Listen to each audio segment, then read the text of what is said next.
이슈 옥타곤 박지원입니다. 소상공인 보호 정책은 선거 때마다 늘 이슈가 되고 특히 최근에는 최저임금 인상 때문에 더욱 조명받는 주제가 되었죠. 소상공인과 영세 자영업자가 유난히도 많은 우리 전라북도에서 이 문제를 어떻게 다루어야 하는지 심층 취재와 심도 깊은 토론으로 전북의 오늘을 들여다보는 이슈 옥타곤 시작합니다.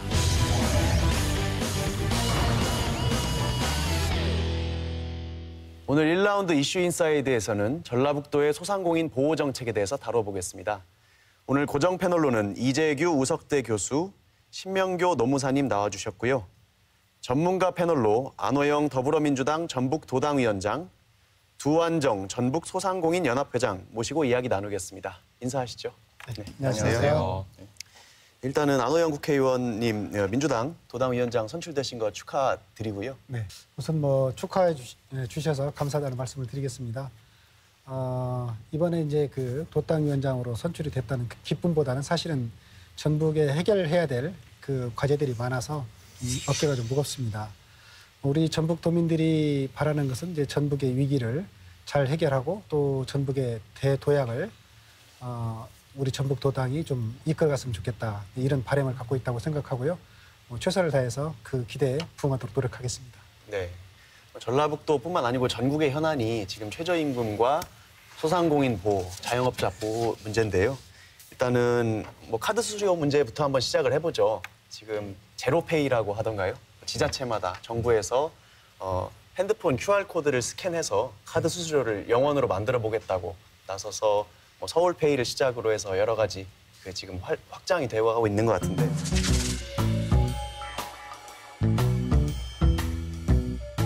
오늘 주제가 소상공인 보호 정책이니까 소상공인이 누구인지를 먼저 한번 설명을 하는 게 좋을 것 같아요. 네. 그래서 소상공인이란 소기업 중 주된 사업에 종사하는 상시 근로자 수가 광업, 제조업, 건설업, 운수업 같은 경우는 10명 이내, 그 밖의 업종은 5명이 안 되는 사업자를 말을 하거든요. 예.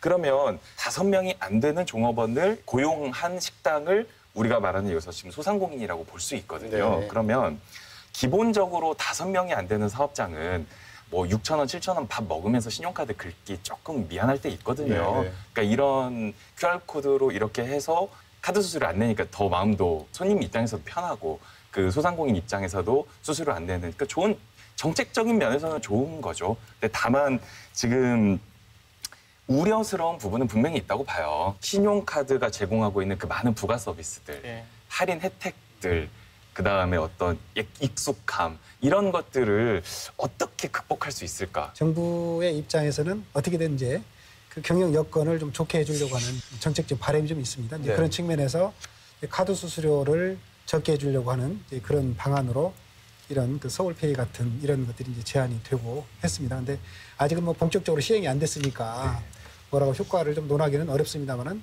원래 취지 자체가 소상공인들을 돕기 위한 이런 취지이기 때문에 시행을 좀 하고 또 아까 기술적인 부분들이 좀 더 보완되고 하면 분명히 그 장사하시는 분들에게 도움이 될 거라고 생각이 듭니다.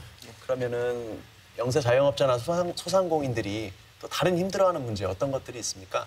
다른 힘들어하는 문제가 사실 제일 중요한 게 경기 침체라고 봐야 되겠죠. 네. 경제가 어려우니까 결론적으로 장사가 안 되지 않습니까? 여당 위원장님이 경기를 살릴 수 없겠지만 그래도 더불어민주당에서 중소상공인 보호 정책으로 좀 내놓고 있는 것들은 있지 않습니까?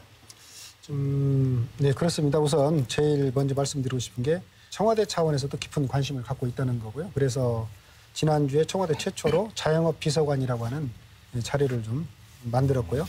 이번에 자영업 비서관으로 처음 되신 분이 임태현이라는 분인데 30년간 이불과 그릇 장사를 했다고 합니다. 그 뜻은 대통령께서 자영업자의 어려움을 직접 살피고 자영업자의 시각에서 자영업 관련된 이런 정책적 대안을 마련해 보겠다, 이런 의지가 아마 담겨 있다, 이렇게 보고 있고요. 네. 그다음에 이제 저희 당에서는 지난 7월 17일 날 당정 협의회를 열어서 소상공인 대책을 다양하게 이렇게 만들었는데 그중에 이제 대표적인 게 아까 그 서울페이와 같이 소상공인 전용 결제 시스템인 소상공인 페이를 만들어서 수수료 부담을 0%대로 이렇게 쭉 하겠다.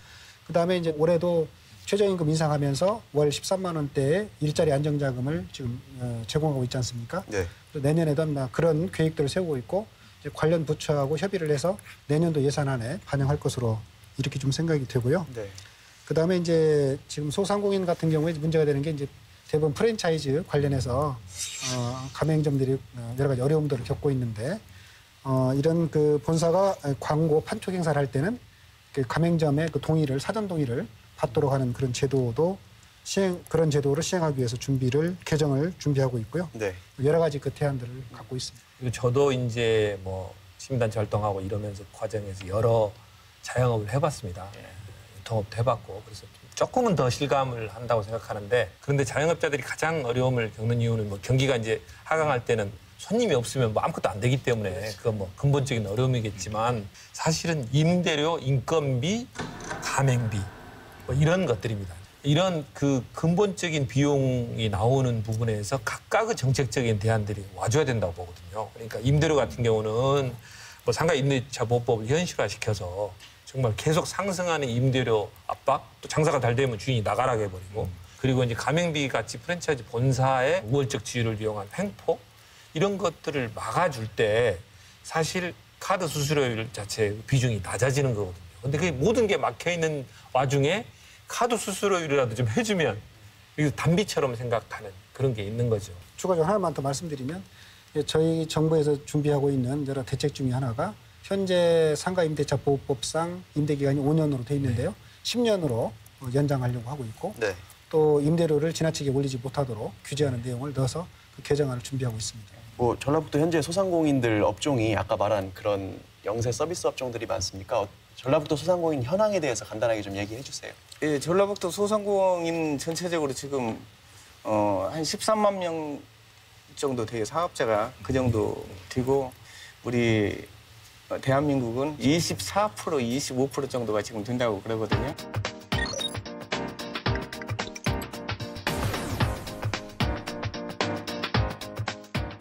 다른 산업 부분 흡수가 안 되기 때문에 그리고 뭐 퇴직하시거나 다른 노력으로 이렇게 그 전환을 하려고 할 때 결국 해볼 수 있는 것이 마땅한 게 없으니까 자영업이죠. 현재 최저임금 얘기를 안 할 수는 없을 것 같은데 혹시 소상공인 연합회 측에서 최저임금에 대해서 의견 갖고 계시죠?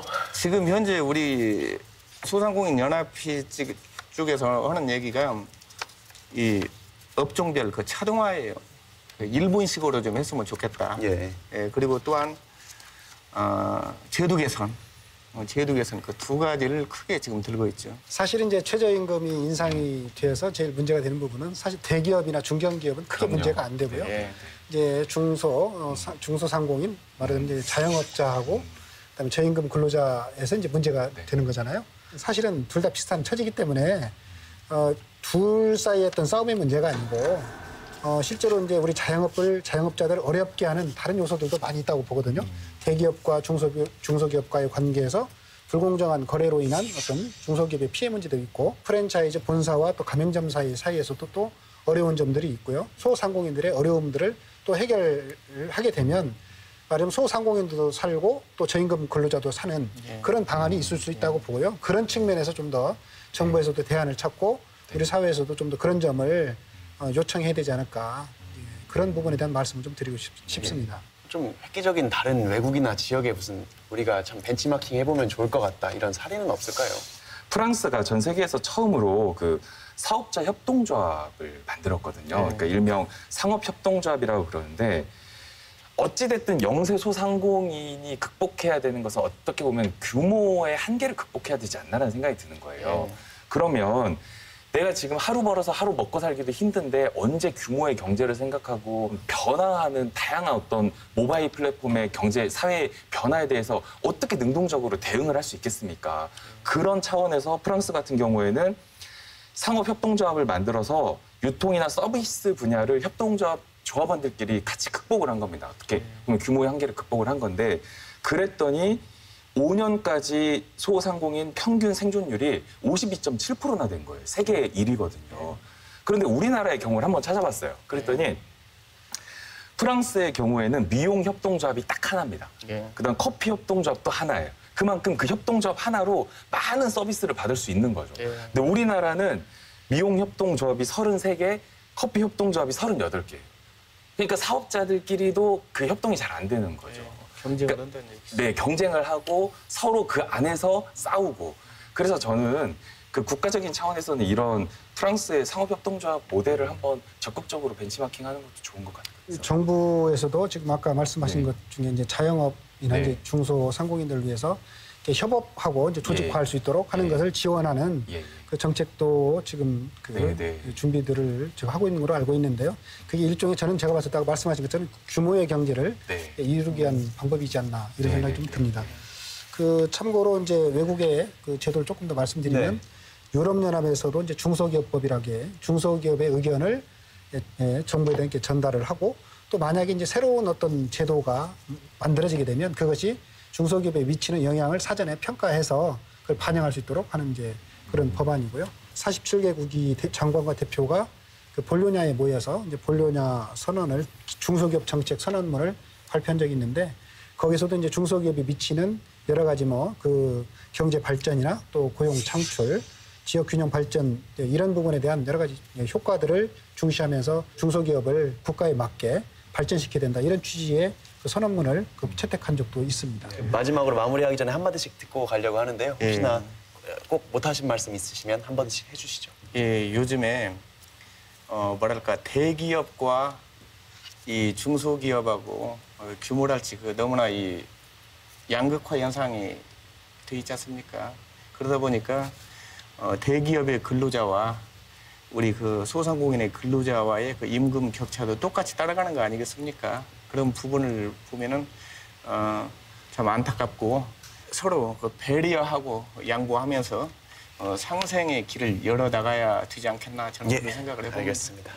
어렵게 가족 노동으로 근근히 버티다가 끝내 문 닫은 가게들 보게 됩니다. 그럼 정말 마음이 쓸쓸해지고 안 좋죠. 정부가 또 대기업들이 이해관계를 쫓아갈 수밖에 없지만 정말 우리 경제의 근간을 버티고 있는 대단히 많은 인구를 차지하고 있는 영세 자영업자들의 현실을 내 가게처럼 살펴봐 주시고 우리도 바로 내 가족이 하는 가게를 찾아가는 먼저 이용해 주는 그런 연대의식이 필요하다 이렇게 생각합니다. 예. 2012년도에 광주광역시가 전국 최초로 그 골목상권 특례 보증 제도를 도입을 했어요. 네. 그래서 6년간 약 2만 명에게 2,148억 대출을 지원해 줬는데 네. 금리가 한 0.9% 정도에 불과하다고 해요. 아, 그래서 예. 창업시 애로사항 1위가 자금 조달이거든요. 네. 네, 그러니까 이런 것 같은 경우에는 우리 지자체에서도 적극적으로 이런 보증제도를 도입하는 것도 바람직할 것 같고요. 그 2010년도 소상공인진흥원 조사에 따르면 창업시 정보 습득 방법 1위가 41.6%로 친인척과 친구라고 합니다. 예, 예. 그래서 제가 보기에는 그 정부 차원에서도 창업할 때는 어디를 가라라는 단일된 루트가 있어서 내가 예를 들어서 임금 체불되면 노동부 가는 것처럼 그렇게 소상공인을 적극적으로 좀 도와주면 좋겠어요. 예. 네.